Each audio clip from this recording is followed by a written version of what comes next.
হরে কৃষ্ণ।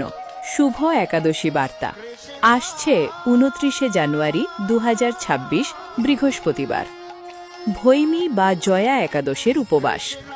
শাস্ত্র মতে মাঘ মাসের শুক্লপক্ষের একাদশী তিথিকে ভৈমী বা জয়া একাদশী বলা হয়। এই একাদশীর ব্রত পালন করলে সকল পাপ নাশ হয় এবং জীবনে সুখ শান্তি প্রতিষ্ঠিত হয়।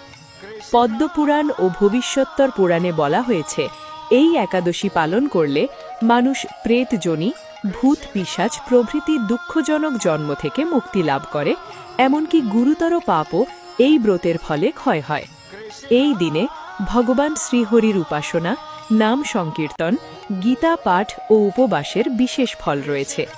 ভক্তি ভরে একাদশী ব্রত পালন করলে সংসারের বাধা দূর হয়, অশান্তি ও কষ্ট কমে, ধনধান্য ও সমৃদ্ধি বৃদ্ধি পায়, পরম গতি লাভের পথ সুগম হয়। পরের দিন দ্বাদশীতে নির্দিষ্ট সময়ে পালন করলে ব্রতের পূর্ণ ফল প্রাপ্ত হয়। পারণ বাংলাদেশ ৬টা ৩৯ থেকে ১০টা ২১। পশ্চিমবঙ্গ ৫টা ৫০ থেকে ৯টা ৩১। পারণ মন্ত্র একাদশ্যাম নিরাহার ব্রতে নানে কেশব প্রসিদ সুমুখ নাথং নানা দৃষ্টি প্রদভব। তাই ভক্তি ভরে জয়া একাদশীর উপবাস ও পূজা পালন করলে জীবনে কৃপা, শান্তি ও কল্যাণ নেমে আসে।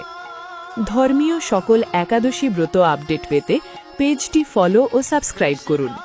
হরে কৃষ্ণ।